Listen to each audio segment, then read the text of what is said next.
Non, je sais, ça se voit, voilà. Comment tu t'appelles? Attends. Sofiane Namatit. Tu parles ça? Ouais, c'est ça. Je m'approche.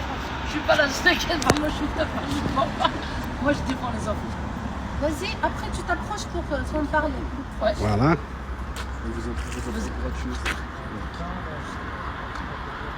Bonjour, nous sommes devant le tribunal de Châteauroux.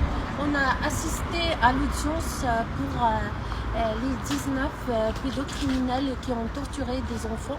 Donc on a avec nous Camélia et Sofiane qui sont victimes de ces réseaux pédocriminels, avec la complicité bien sûr de l'aide sociale à l'enfance qui a livré ces enfants à ces familles d'horreur.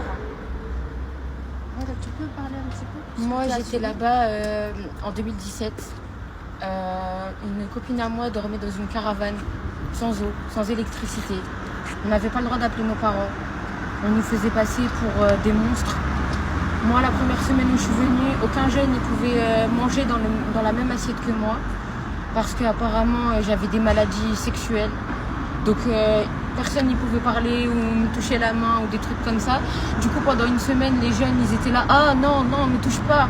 Donc j'étais à l'écart, on me faisait manger dans une assiette en carton, parce que je pouvais pas. Laure, elle avait peur, la femme chez qui on était, qu'un enfant il remange dedans.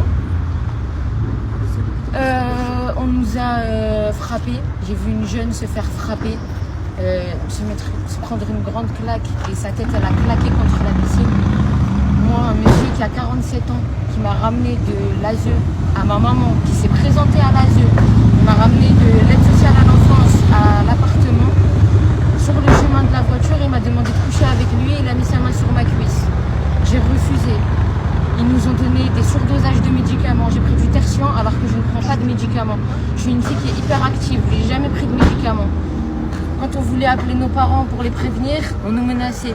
On nous disait qu'on allait nous envoyer en Roumanie pour nous prostituer. On nous a dit que... On m'a montré un arbre une fois et on m'a dit tiens, regarde l'arbre. Un jour je viendrai faire pipi dessus et toi tu seras enterré en dessous et je viendrai t'arroser. Moi j'ai terminé. Tu avais quel âge? J'avais 13 ans et demi. Est-ce que tu as parlé avec les assistantes sociales? J'ai parlé à mon assistante sociale, on lui avait demandé de se déplacer au téléphone et elle a dit que c'était trop loin, donc qu'elle pourrait pas. Et après ça, on m'a envoyé au Sénégal pour que je me taise. Et j'ai vu ma mère qu'à mes 18 ans et j'ai été placée à mes 13 ans.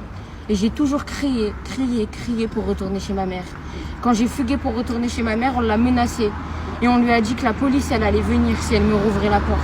Donc moi, j'avais 13 ans, je frappais à la porte de ma mère et personne n'y m'ouvrait. Derrière la porte, ma mère, elle me disait pas, retourne là-bas. La France, elle nous a tués. Et qu'est-ce que tu faisais au Sénégal? Au Sénégal, on m'a mis dans un camp de concentration où les éducateurs, c'était des militaires. On se réveillait à 6h. À 6h30, notre lit devait être fait. On devait avoir fini de déjeuner à 7h. À 7h30, on avait un briefing. À 8h, on allait dans les champs pour travailler dans la serre. On allait travailler avec des enfants. On donnait nos restes à des petits-enfants qui étaient dehors. J'ai vu des choses qu'à 13 ans, tu vois pas. J'ai pas eu d'enfance parce qu'on m'a enlevé à ma mère. Et au Sénégal, tu es resté combien? 1 an et demi. Alors que je devais rester 3 mois là-bas.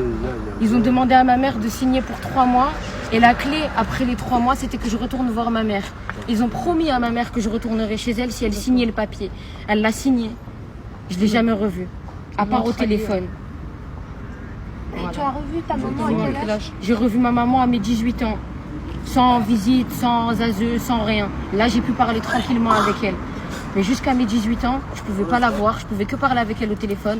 Et si je voulais, juste je voulais voir ma mère, il fallait que j'attende que la juge, elle vienne, qu'il y ait une décision du juge pour que je puisse voir ma mère. Mais ça, c'était au Sénégal. Pendant tout ce placement, de votre 13 ans jusqu'à 18 ans, vous n'avez pas vu votre maman? Non, c'était au téléphone et le peu de fois où je l'ai vue, il y avait une assistante sociale, on était dans une pièce comme si que ma mère était une criminelle. Qu'est-ce qu'ils t'ont proposé après tes 18 ans, l'aide sociale à l'enfance? En fait, à partir de mes 16 ans, on m'a plus rien proposé. J'ai plus eu de nouvelles de mon assistante sociale. Elle m'a laissé livrer à moi-même, mais la règle était toujours la même. On m'a envoyé à Pau. À Pau, c'est dans le 64. Ma mère, elle habite dans le 59. 59, 64. Et je pouvais toujours pas retourner chez ma mère. Voilà le vrai visage de l'aide sociale à l'enfance. Voilà ce qu'elle peut faire de nos enfants, l'aide sociale à l'enfance. Merci, courage. Courageuse. Courage. Tu vas t'en sortir. Merci beaucoup. Vincent et tout. Merci. Et parle de la fille là, attends, parle de la fille là qui. Pourquoi il est sorti pour